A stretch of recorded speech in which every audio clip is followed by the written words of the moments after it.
School readiness programme എന്ന് പറയുമ്പോൾ അത് എല്ലാ പിള്ളേർക്കുള്ളൊരു പ്രോഗ്രാമാണോ? അതെന്താ ക്ലിനിക്കിലുള്ള പ്രോഗ്രാം?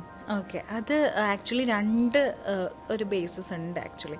ഫസ്റ്റ് തന്നെ ഇപ്പം മിസ് രേണു നേരത്തെ ചോദിച്ചതുപോലെ നമുക്ക് കുട്ടികളുടെ അമിതമായിട്ടുള്ള കുസൃതി അല്ലെങ്കിൽ അമിതമായിട്ടുള്ള വാശി, ഇങ്ങനത്തെ കുട്ടികൾ നമ്മൾ തന്നെ ഫോർകാസ്റ്റ് ചെയ്യും.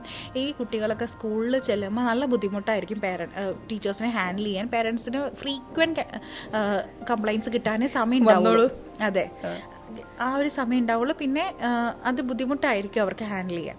അങ്ങനെയുള്ള കുട്ടികളെ നമ്മളൊരു ഗ്രൂപ്പ്, അതായത് ഒരു ഗ്രൂപ്പ് ആക്കിയിട്ട്, ഒരു പിയർ ഗ്രൂപ്പൊക്കെ പോലെ ആക്കിയിട്ട് അവരുടെ ബിഹേവിയറൊക്കെ നമ്മളൊന്ന് റെഡ്യൂസ് ചെയ്ത്, ഇൻഡിവിജ്വൽ തെറാപ്പിയൊക്കെ കൊടുത്ത് ഒന്ന് റെഡ്യൂസ് ചെയ്ത്, അത് കഴിഞ്ഞിട്ട് നമ്മൾ എന്ത് ചെയ്യുന്നത് വെച്ചാൽ ഗ്രൂപ്പിലിട്ട് ഏകദേശം ഒരു സ്കൂൾ എൻവയൺമെൻറ്റ് സ്റ്റിമുലേറ്റ് ചെയ്യുന്ന ഒരു ക്ലാസ് റൂം സെറ്റപ്പ് നമ്മൾ ചെയ്തിട്ട് നമ്മൾ എന്ത് ചെയ്യും, ഒരു ടീച്ചറും കുറച്ച് കുട്ടികളെന്നുള്ള രീതിയിൽ ആ ഒരു രീതിയിൽ നമ്മൾ പ്രിപ്പയർ ചെയ്തെടുക്കും. ഓക്കെ, അപ്പോൾ പിള്ളേർ ഓൾറെഡി ഇതാണ് ഇനി ഞാൻ പോകാൻ പോകുന്ന എൻവയോൺമെൻറ്റ് എന്നുള്ളത് അവെയറാണ്. അതെ, അവെയർ ആക്കിയെടുക്കും.